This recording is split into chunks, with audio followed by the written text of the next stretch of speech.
Բարև ձեզ, Համեկ Պլյուս եթերում հարցազրույցն է եւ այսօր մեր տաղավարում է Հանրապետական կուսակցության փոխնախագահ Արմեն Աշոտյանը։ Բարև ձեզ, պարոն Աշոտյան, շնորհակալություն մեր տաղավար գալու համար։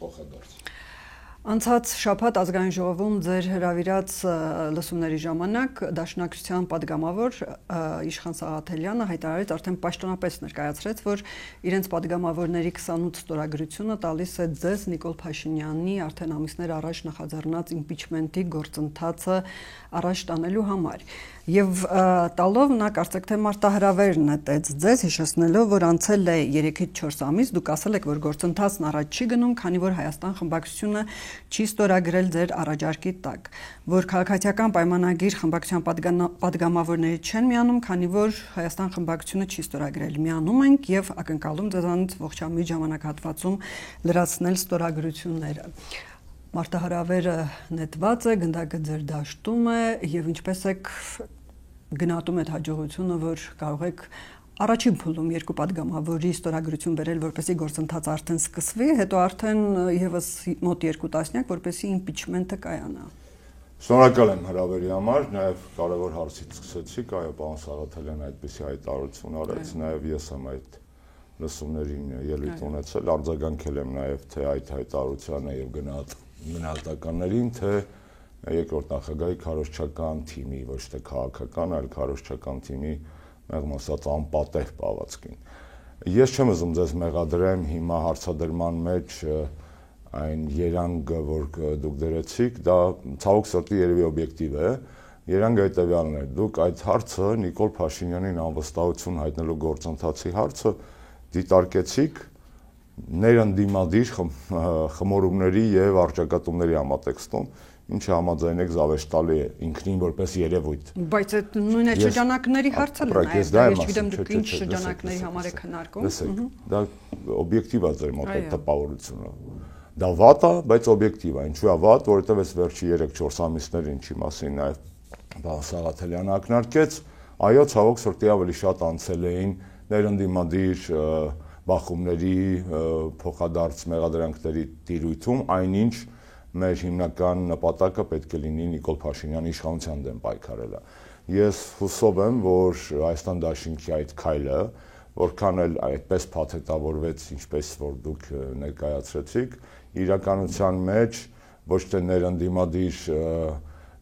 հրմշտոցը նոր մակարդակի բարձրացնելու, այլ վերջապես միավորվելու եւ այդ սահմանադրական գործիքը ընդդեմ Նիկոլ Փաշինյանի ուղղելու համար է։ Եվ այս ուղղությամբ այո աշխատանքներ մեկնարկել են, այսօր մենք հաստատի առաջին աշխատանքային օրն է լսումներից հետո, շատ փակագծեր բացել չեմ ուզում, բայց վստահեցնում եմ ձեզ, որ բոլոր ուղղություններով աշխատանքները տարվում են եւ ես մեծ հույս ունեմ, չեմ ուզում ասել վստահություն, հույս ունեմ, որ մեր ընդդիմադիր գործընկերները կմիանան այդ աշխատանքներին, ոչ թե դիտորդի, ոչ թե պահանջողի, ոչ թե բանի հսկիչ, այսպես ասած, փաթեթի, այլ մասնակից փաթեթի, սրտացավ փաթեթի, պրոցեսի մեջ ջանք, եռանդ էներգիա դնող փաթեթի, իրենց ներուժը դնող կողմի տեսքով եւ մենք միասին կարողանանք առաջ տանել այդ հարցը։ Դուք կարծեք թե փորձում եք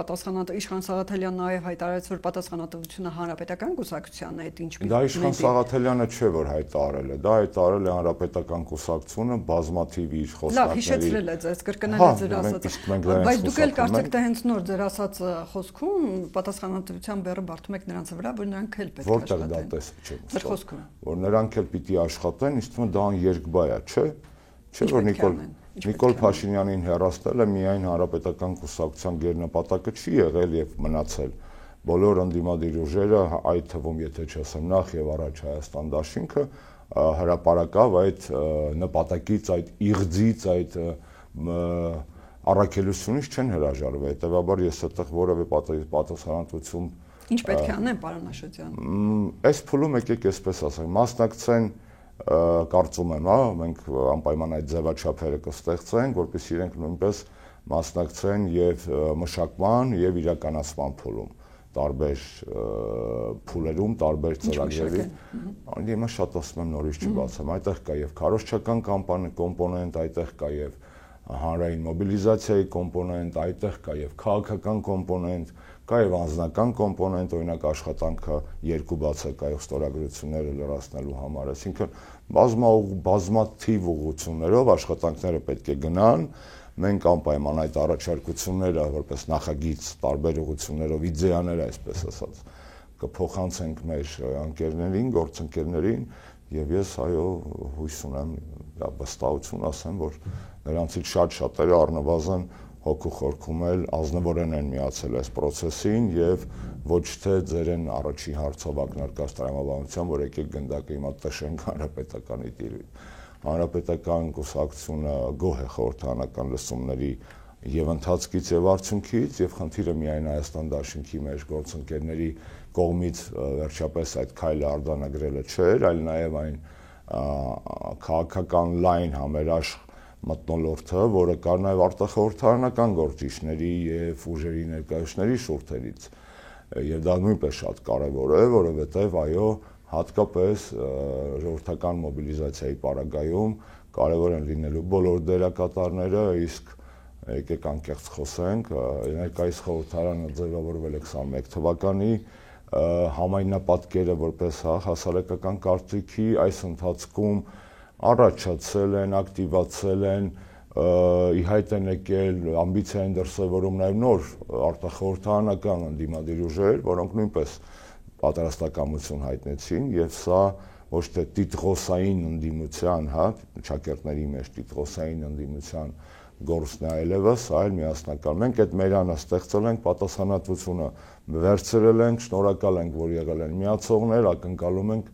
միասնական, հետևողական աշխատանք իմ թվարկած հիմնական ուղղություններով։ Ես չգիտեմ դուք ինչպես եք գնահատում ձեր տարբեր ծրագրերի մշակումը, նրանց մասնակցության ընդգրկումը եւ այլն, բայց տպավորությունն այնպեսին է, որ ձեր ամենադժվար եւ ամենապարզ միաժամանակ քայլը պետք է լինի նախ այդ երկու ստորագրության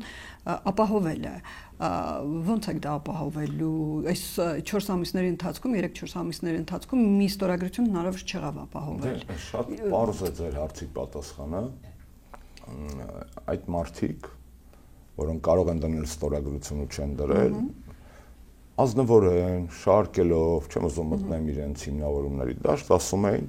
հետևյալը, որ եւ անձնական զրույցներում հատկապես, որ եթե ձեր հորեղբոր տղերքը իդեմս Հայաստան Դաշնքի չեն միացել։ Ռոբերտ Քոչարյանը ձեր հորեղբայրն էր։ Խոսքը քաղաքական բանի մեջ է։ Քաղաքական հորեղբայրն, իսկապես այդպես է։ Այսինքն ձեր բարեկամները չեն միացել այս process-ին, հարևաններից ինչ եք ակնկալում։ Հարևանների նկատի ունեք նրանք, ովքեր որևէ խմբակցությունում կարող են ունենալ ստորագրություն դաշտ, բայց թեպետ պարոն Աղազարյանի ելույթը ես դեստրուկտիվ չէի համարի, բավականին։ Պարզապես մի անգամ վերջերս հայտարարեց, որ չի միանա։ Դե գիտեք, քաղաքական իրավիճակը փոխվում է եւ դուք ձեր հարցից դա արձանագրեցիք այն առաջի հարցից, որ քաղաքական իրավիճակը փոխել է այն աստիճանի, որ Հայաստան Դաշինքն էլ երկար ժամանակ տարբեր բաներ էր ասում, հիմա ազնվորեն բաց տեքստով իլուր համայն։ Դե ասում էր բերեք մյուս ստորագրությունները մենք կտանք, բայց դուք այդպես էլ չբերեցիք, նրանք տվեցին։ Շատ լավ, հիմա միասին եւ մենք այդ ուղղությամբ աշխատելու ենք, պետք է բերենք այն մյուս երկուսը, բայց այստեղ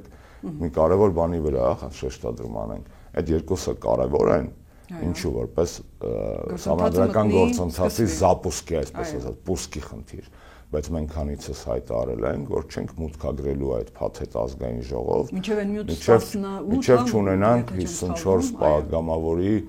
հստակ հեռանկարը, եւ այստեղ երկուսը կարևոր են, օքեյ, ճիշտ է, այդ երկուսի վրա աշխատելու ենք, բայց մի երկու ամսից էլ որ ինձ հրավիրեք են երկուսը լինեն, արդեն չասեք վայն մնացած ուրա։ Մնացածը պետք է լինի, եթե երկուսը։ Արմին ջան, ամեն կներեք, մադամ Արմինե ջան, ամեն ինչ էլ դժվար է, ամեն ինչը շատ դժվար է, որովհետև հայերեն խոսացեք։ Հայերեն է։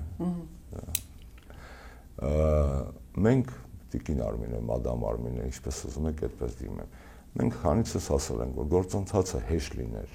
դա վաղուց կիրականացվեր, չէ՞։ Խի մենք հեշտ process-ի տակ մտնող ենք, չէ՞ մենք բարդ process-ների տակ ենք մտնել։ Եվ ակնհայտ է, որ չգիտեմ, գուցե դա ձեր լրագրողական դիրքն է այդպեսին, բայց ես չեմ ուզում, որ մեր հասարակության մոտ այդ դիրքավորումը լինի գերակա,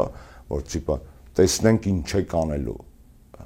որովհետև ասեմ ինչ։ Այլոց Հայաստան խմբակցության եւ նույնիսկ Իշխան Սաղաթելյանի դիրքն էր այդպեսին։ Տեսնենք, տալիս ենք, հետո տեսնենք ինչ է կանում։ Ես վստահ եմ, որ մենք աշխատանքային նետված է դրա համար։ Չկա։ Մենք չունենք լրացուցիչ բզբզելու կարիք դրսից, որպեսզի իրար հետ հրապարակավ կիսենք կամ արտահայտենք մեր քաղաքական տարաձայնությունները։ Այս փուլում չեմ բզբզում, բայց բավականին լուրջ մարտահրավեր է 16, հա, թե 18 պատգամավոր ԿՊ-ից դուք պետք է կարողանաք համոզել, ինչպես։ Դա գրեթե անհնար է։ Շատ պարզ մեխանիզմ կա, որը բարդ է իրականացնել եւ այդ ուղղությամբ պետք է աշխատել, դա համաժողովրդական մոբիլիզացիան է, ինչի ճնշման ներքո վստահ եմ, որ մենք այդ ստորագրությունները կունենանք։ Ես չեմ ուզում զուգահեռները անցկացնեմ եւ չարաշահեմ այդ գործիքը հանրային խոսքի, բայց հիշեցնեմ ձեզ, որ 18 թվականի ապրիլին ինձ հրավիրեք այստեղ, մենք զրուցեինք, ես կբացառեի այն ինչ որ հետո։ Եթե ես չեմ սխալվում, ես 18 թվականի ապրիլին, հա, կարծեմ հենց ձեր հետ բավականին սուր միջավայրում հարցազրույց արել եմ։ Դա միջև էր, թե միջև իշխանազավթումներ, թե շատ այո, բարդ պայմաններում, այնպես որ կհրավիրեմ։ Ուրեմն ասեմ, տեսնում եք, ես վստահ չեմ հիշում ինչ եմ ասել, բայց վստահաբար ազնիվ ասել եմ, որ ես բացառում եմ, որ Նիկոլը կարողանար դառնալ վարչապետ 7 տարի առաջ։ Եկեք չբացարձականացնենք այն ինչ որ այսօր թվում է անբեկանելի իրականություն։ Այո, այսօր դա է իրականությունը, բայց իրականությունները մի խասյաթ ունեն, իրենք փոխվում են, իրականությունները փոխվում են թե արտաքին, այո, թե ներքին զարգացումների համատեքստում եւ հուսահատությունը մեղք դիտարկելով, բոլորովին չխուսափելով, չխորշելով պատասխանատվությունից, ինչը ես նորից հիմա այստեղ հաստատում եմ, վստահություն եւ հույս ունենալով, որ մեր ընդդիմադիր գործընկերները ոչ միայն խորհրդարանական, այլև արտախորհրդարանական կլծվեն այս աշխատանքի, միասնական աշխատանքի իրենց ուժերի ներածի չափով, մեկի ուժը շատ է, մյուսինը քիչ է, զերծ կմնան գայթակությունից, բա տենանք ինչ եք անում, հələ մի հատ մեզ տենց մի հատ ասեք հələ, այդ օտեկայի ֆունկցիան գոյություն չի ունենալու։ Բայց իսկապես դուք հենց այդ վիճակի առաջ եք կանգնած։ Բացարձակ մենք այդ վիճակի առաջ ենք։ Ասում եք մոբիլիզացիա, բայց այս վերջին որքան որ փորձ է արվել փողոցային պայքարի կամ մոբիլիզացիայի, արդեն գնալով ժողովուրդը չի կանգնում ընդդիմության։ Ես ժողովրդը առասարակ խմբակցության ես մի քիչ համաձայն չեմ այդտեղ, այո, վերջի 1.5 տարի սրբազան շարժումից հետո մենք գրանցում ենք հանրային զանգվածային ակտիվության նվազում։ Ճիշտ է, սկզբում բայց այո, կասեք բռնկվեց, բայց գնալով մարվեց։ Ես չեմ եկել դες մոտ ժխտելու իրականությունը։ Ես հակառակը որպես հոգեբանության մոբիլիզացիան հետևյալի հիմնավորը, որ ակնհայտ է, որ Նիկոլ Փաշինյանի պաշտոնավարումը ցանկացած իր փոքրիկ թեկուզ ժամանակահատվածում հղի է նոր վտանգներով եւ նոր կորուստներով։ Եվ այդտեղ հնարավոր է կազմակերպել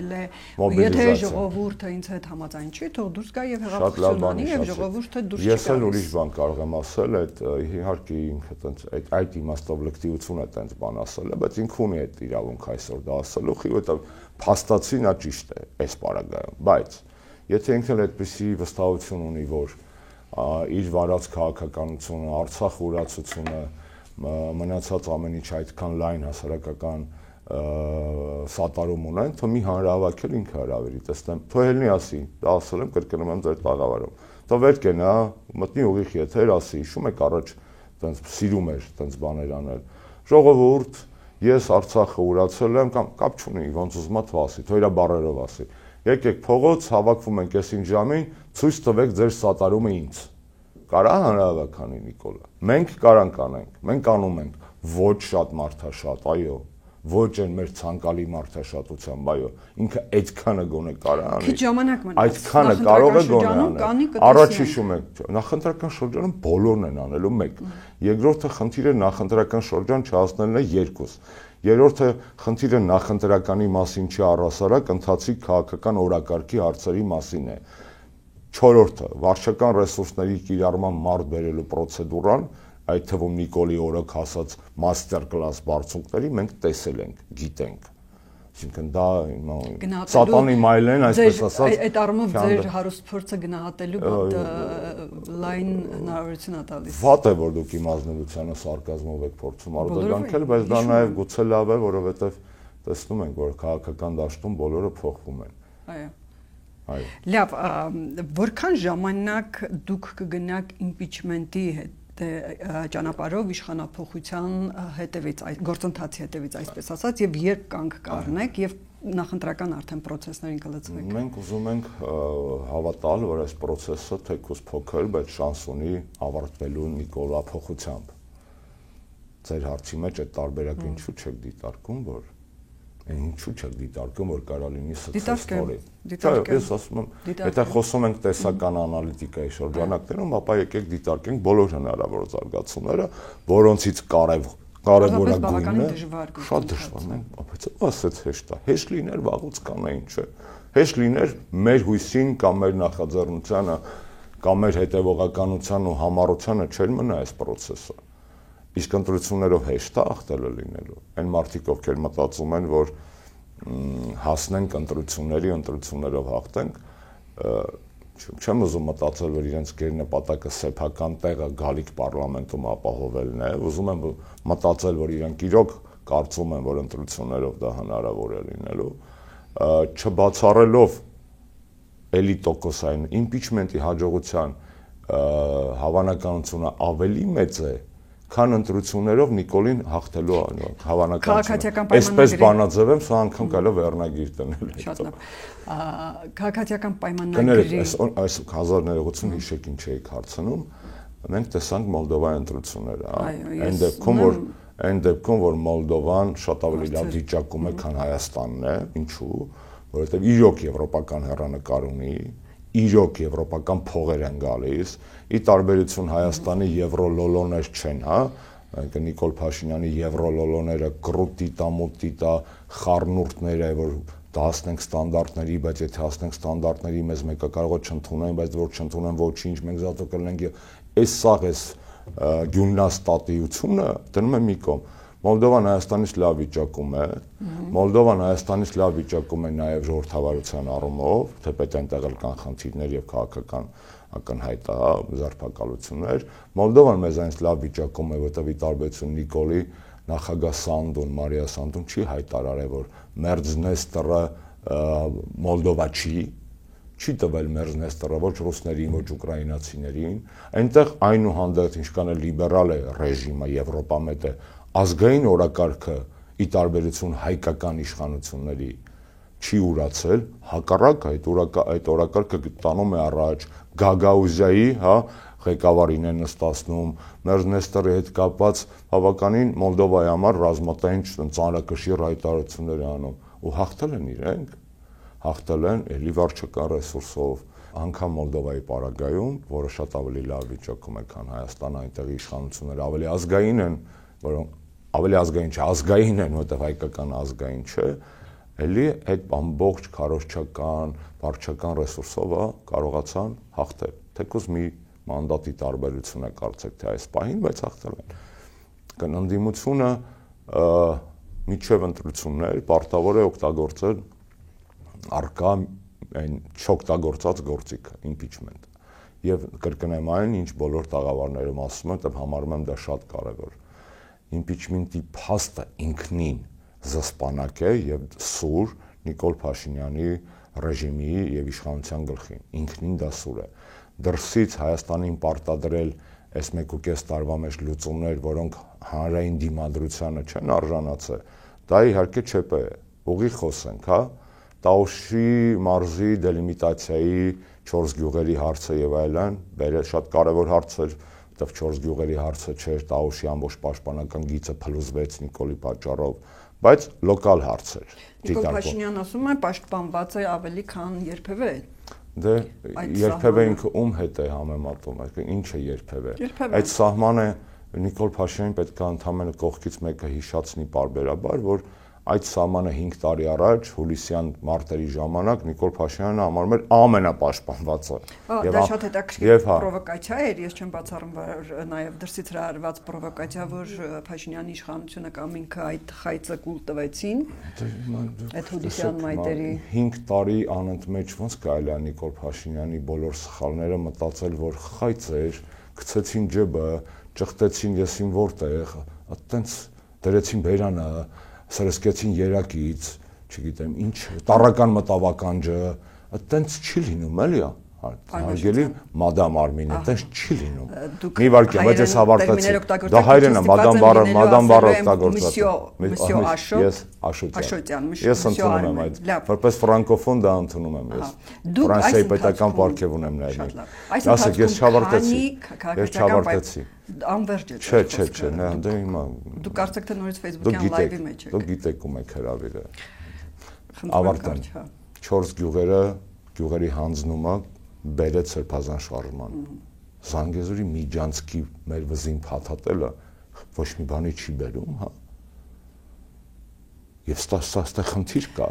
Այո, ստեղ նաև հանրային զգոնության ընդդիմությունը ոչ միայն դուք անդադ փորձում եք պնդել, ապացուցել, որ Ալիևի հետ միաժամանակ, որ դա Զանգեզուրի միջանցք է եւ ոչ թե Հայաստանի իշխանության կամ վերահսկողության տակ գտնվող Հայաստանի օրենքներով աշխատող ճանապարհ է։ Արցի մեջ կար վիրավորանք, խնդրում եմ դա այլևս չկրկնել, ներողությունները կընդունեմ եթերից հետո Ալիևի հետ միասին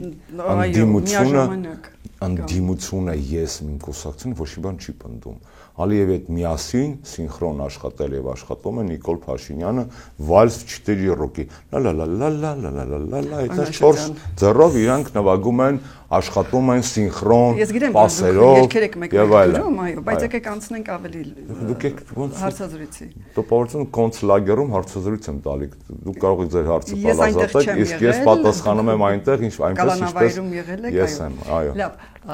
այս ընթացքում քրեական անցյալը թույլ է տալիս ազատ շփվել այս թեմաներով իրականության մեջ մենք ունենք հետեւյալը Նիկոլ Փաշինյանը Ադրբեջանի հետ սինխրոնիզացված իրականացնում է Հայաստանի պետական ազգային շահերի հաշվին սեփական վերարտադրության ծրագիր այսքան մի բան դա շատ պարզ է հասկանալու համար դա շատ բարդ է կանխելը որովհետև այո ստացվել է այնպես որ կարծես թե ամբողջ աշխարհն է ընդդեմ հայ ժողովրդի Պարոն Աշոտյան, այս 3-4 ամիսների ընթացքում դուք մասամբ եղել եք կալանավայրում, մասամբ սահմանափակված ազատություն եք ունեցել եւ հիմա ձեր գործընկերները քաղաքացիական պայմանագիր խմբակցության քանի падգամավորի հետ են խոսացել, քանիսից են ունեցել կես բերան, քառորդ բերան համաձայնություն թե կտան ստորագրությունը։ Այս հարցը լավ գուցե տենց լրագրողական հետաքրքրության շրջանակներում համարենք։ Դե հանրային հետաքրքրություն էլ կարող լինի, որտեղ հանրությունը հետաքրքիր է ԿՊ-ից քանի падգամավորի հետ եք խոսացել։ Եվ քանիսի ձայնը կարող է Երբ որ այդ պահի տեղեկատվության, բացահայտման, հանրայնացման պահը կա, մենք դա կանենք։ Շատ լավ, ես չեմ ասում անուններ տվեք, դուք խոսացել եք նրանց հետ, նրանք ձեզ ինչ-որ հույս ներշնչել եք։ Անձամբ դուք չէ, ընդդիմադիր ձեր գործընկերները։ Ես գիտեմ, որ այո այդպիսի պրոցեսներ, հերրակա շփումներ, միջնորդավորված շփումներ։ Որպեսզի ստորագրությամբ միանան։ Հիմա տալիս եք տեխնիկական հարցեր, որ դուք ուզում եք որտեղ առայժմ դուք տեխնիկական խնդրի առաջ եք կանգնել։ Հիմա այդ հարցերը կլուծվեն, բայց այդ տեխնիկական խնդիրները ուղիղ եթերի ռեժիմում քննարկման ենթակա չեն կամերաների տակ եւ ամեն օր հենց այսօր զանգեցինք այսքան մարդու պատասխան ստացանք այսքանից մեկը ասեց սենց ու Նիկոլը գնա այդ մարդկանց նորից կներեք գիտեք ինքը ինչ անում իր կուսակիցներին այն փաստը միայն այն փաստը որ համագումարը ԿՊ-ի համագումարը սկանդալային էր իրենց ներքին անառողջ մթնոլորտի բացահայտման տեսակետից երկու դրվագով Համագումարը ավելի կարճ է տևել, քան վարչության ոնց է կոչում դրանց ղեկավարը։ Հաշվարկը նկատի ունեք։ Հաշվարկը, դրանց կավաց կարատես լինի։ Այո, համագումարը ավելի կարճ է տևել, քան այդ համագումարում կայացած ընտրությունների ձայների հաշվարկը։ Սա անառողջության նշան է, մեկ, երկրորդը Նիկոլը իր իսկ պատվիրակներից մոտարապես 15% պակաս ձայն է ստացել։ Դա ոչ մի բանի մասին չի։ Դա ինչ-որ բանի մասին է, չէ՞։ Հետևաբար այսքանը դիտարկեք որպես բնական է, դա հասկանալի է, բայց եւ հետո իրանց կուսակցությունում ժողովրդավարություն է, իրանք բազմից են ասում։ Ոչ միտեղ որտեղ կա Նիկոլը ժողովրդավարություն չի եղել, չկա եւ չի լինելու։ Իր հայկական ժամանակի խմբագրությունից սկսած ժամանակին մինչեւ մեր երկիր եւ դուք հրավիրել եք մարդ, ով որ ոչ միայն ինքն իրեն, այլ բազմաթիվ 100,000-ավոր մարդիկ եւ Հայաստանում եւ լուրջ միջազգային կառույցներ համարում քաղբանտարկյալ ու ինձ այդ ժողովրդավարությունը Հայաստանում ձևակերպումը մատուցում եք որպես ինչ չհաջողված կատակ։ Պարոն Աշոտյան, Մոլդովայի դեպքը հիշեցիք։ Կներեք նաեւ այսօր մենք իհարկե ասենք որ շուտ ենք տեսագրվում ձեզ հետ։ Այսօր ամենախայտարակ գործերից մեկի վճռի հրապարակումն է, չէ՞, Միքայել Սրբազանի քաղաքական հետապնդման հետ կապած։ ճանաչեցին մեղավոր, ես չգիտեմ դա սխալ բառ է, դա Դուք համարում եք հակական հետապնդում, իրավապահ մարմինները եւ իշխանությունները համարում են, որ նրա խոսքի մեջ կար սպառնալիք։ Արմեն ջան, բոլոր երկրներում է, Բելարուսում, Ադրբեջանում, Թուրքմենիայում,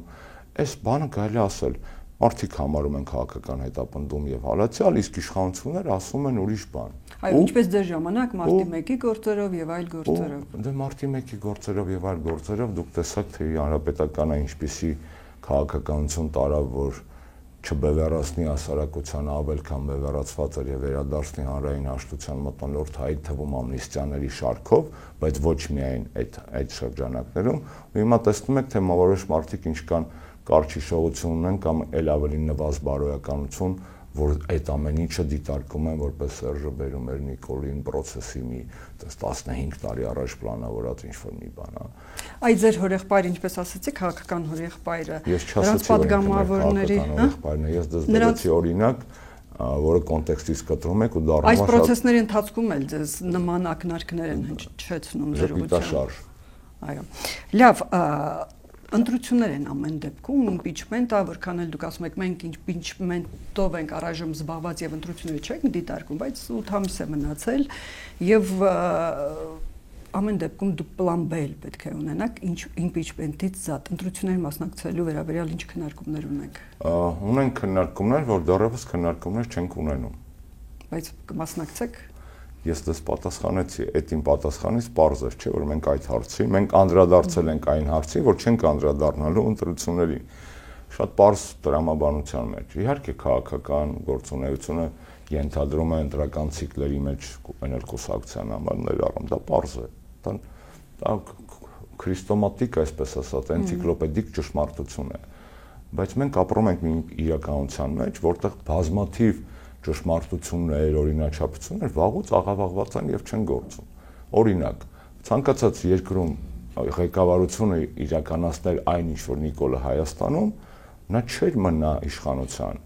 Նախ ինքը այդքան բարոյականություն կունենար հրաժարական կտալ, ինչպես բազմաթիվ եվրոպական երկրներում,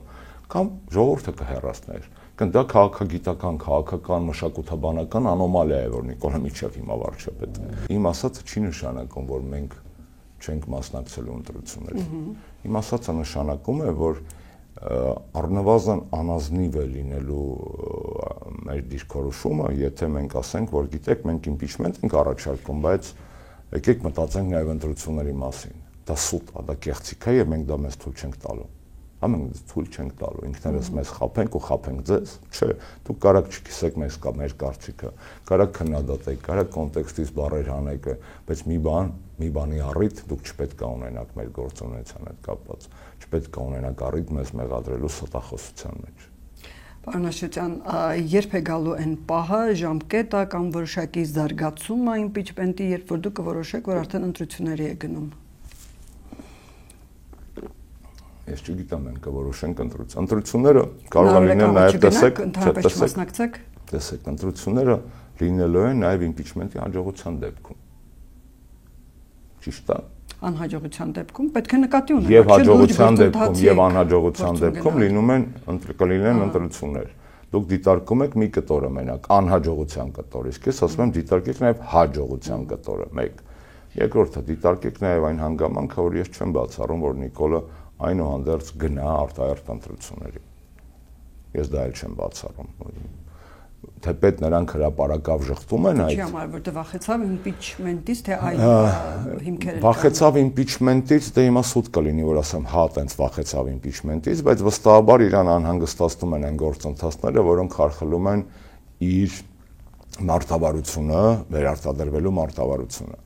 Իսկ իմպիչմենտը խարխլող է, որովհետև վերարտադրման մարտավարության մեջ կա նաև արտաքին աջակցության եւ արտաքին խոստումների կտոր։ Եթե երկրում process գնաց առնվազն սրբազան պայքարի նման, եթե չասեմ էլ ավելի գոնե հաջողությամբ, կամ եթե չէ գոնե այդքանը, բարձ չի որ արտաքին պատվիրատուները չեն կարողանալու տես դանակը կարեկի մեջ մտցնեն ու ինչ կան ուզում քերեն։ Եվ Նիկոլը դա չի կարողանալու անել, եւ դա խառնում է իրար վերարտադրության պլանները։ Իսկն այսպիսի բազմաշերտ երանգներ կան այս process-ի մեջ։ Հետևաբար, մենք ընտրությունները մեկա լինելու են, վաղ թե ուշ, impeachment-ից անկախ կամ ներառյալ, անցումային կառավարությունը, ինչպես գրված է մեր հայտարարության մեջ, վստահ եմ նայել եք, անցումային կառավարությունը, որը պետք է կազմավորվի, պետք է զբաղվի նաև այդ օրակարգով, եւ մեր մասնակցության հարցը հիմա չի քննարկվում, պարզապես չի քննարկվում, որտեղ քննարկումը խաբել է ու կեղծել է ինքներս մեզ եւ մեր հասարակությանը, չէ, դա մենք չենք անելու։ Իսկ կգա պահ այդ ձեր ասած կանարեք, երբ որ զգանք, որ այնտեղ ենթադրենք Աստված մի արածը չի ստացվում կամ էլ առաջ չի ընկարում գնանք եւ անխուսափելի է դառնում քաղաքական այլ դրամաբանություն կամ գործիքակազմ կիրառելը։ Այդ դեպքում մենք դες կտեղեկացնենք մեր որոշման մասին։ Իսկ Հայաստան դաշինքից բացի ում հետ կհամագործակցեք Սամվել Կարապետյանի մեր ձևովի հետ,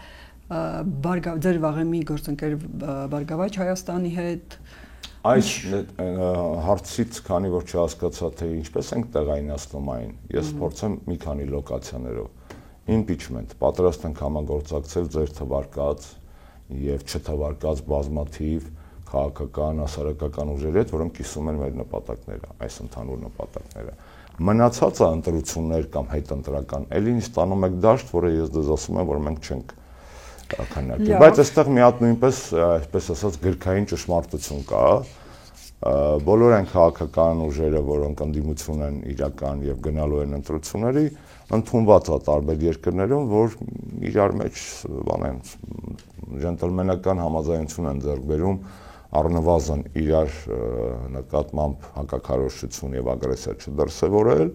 եւ երկրորդը չհամագործակցել այս իշխանությունների հետ ոչ ընտրություններից առաջ, ոչ հետո։ Սա դասագրքային ճշմարտություններ է։ Ու տեսնենք ինչպեսին է լինելու քաղաքական ուղեգիծը Հայաստանի, ուր է հասնելու impeachment-ը, իսկ ընտրությունների մասին դեռ այո, վաղ է խոսել։ Մեր պարագայում նաև ճիշտ չէ խոսել, ուստի ես նորից չեմ պատասխանելու։ Նորից ընտրություններին անդրադառնալ Մոլդովան եք ասում։ Օրինակով, այո, Մոլդովայում արևմտամետ փաստորեն ուժերը հաղթեցին եւ այսօր հայկական մեդիա կամ սոցցանցային տիրույթում կարդում եմ մտահոգություններ, որ եթե այսպես գնա, իշխանությունները կընտրվեն համարելով նրանց արևմտամետ եւ ռուսական ազդեցության գոտում գտնվող ընդդիմադիր ուժերը կպարտվեն։ Դուք ինչ կանխատեսումներ ունեք, դիտարկումներ ունեք։ Ես այս ռասկլադի մեջ զուտ այդ օրինակով։ Ես այս ձեր սխեմայի մեջ, ինչ որ դուք հիմա վերարտադրեցիք, ես այո, վերարտադրեցի որոշ մտահոգություններ։ Ես չգտա հանրապետական կուսակցությանը, որովհետև հանրապետական կուսակցությունը ոչ արևմտամետ է, ոչ ռուսամետ է։ Չգիտեմ, մյուս քաղաքական ուժերը թող իրենք իրենց ճակատագրի մասին մտածեն։ Այստեղ կա որոշակի օբյեկտիվ հիմք հետևյալի կարգով։ Եթե Ռուսաստանը հանդուրժում է կամ գլոբալ կամ տարածաշրջանային դիլ է անում եւ Հայաստանը, այսպես ասած, մասնակի կամ ամբողջությամբ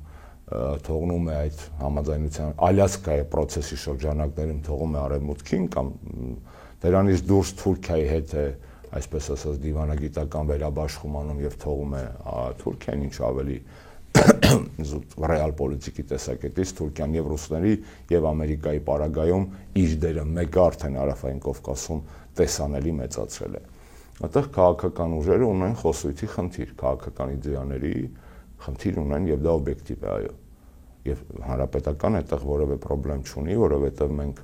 ունենք չթաքցվող ինտենսիվ աշխատանքային հարաբերություններ եւ ռուսական եւ եվրոպական քաղաքական շրջանակների հետ։ Ես վաղը չեմ մյուս օրը վերջապես դատանի թույլտվությամբ 3 տարի անց միավորվելու եմ իմ եվրոպական քաղաքական ընտանիքին ԵԺԿ-ին մասնակցելով իրենց միջոցառմանը։ Այս տեսակետից Մոլդովայի օրինակը, որ քննարկում են, նորից կրկնեմ, Մոլդովան ունի այդ ընտրությունը։ Մոլդովան Եվրոպա է։ Մոլդովան ամենապատրաստն է աշխարհագրական իմաստով, անգամ Ուկրաինայից ավելի Եվրոպա է։ Դա բավական մեծ գործոն է։ Մեծ գործոն է մեկ, երկրորդը Մոլդովան փոքր է, Մոլդովային հեշտ է ի տարբերություն Ուկրաինայի կլանել։ Երրորդը Մոլդովայի լոբինգով եւ մեջ կա, այսպես ասած, Ռումինիան է, ինչը որ շատ մեծ առավելություն է։ Մոլդովան ունի անվտանգային այն ռիսկերը, որը ունի ընդհանրենք Հայաստանը տարածաշրջանային։ Մոլդովայի դեպքում արևմտամետությունը բնական է։ Հայաստանի դեպքում արևմտամետությունը բնական չի, որովհետև չես կարող խաբել աշխարհագրությանը։ Կամ բազմաթիվ ակադեմիական, համալսարանական, փորձագիտական լրջագույն հետազոտություններ, որ բնական է։ Ռուսամետությունը քաղաքական տեսակետից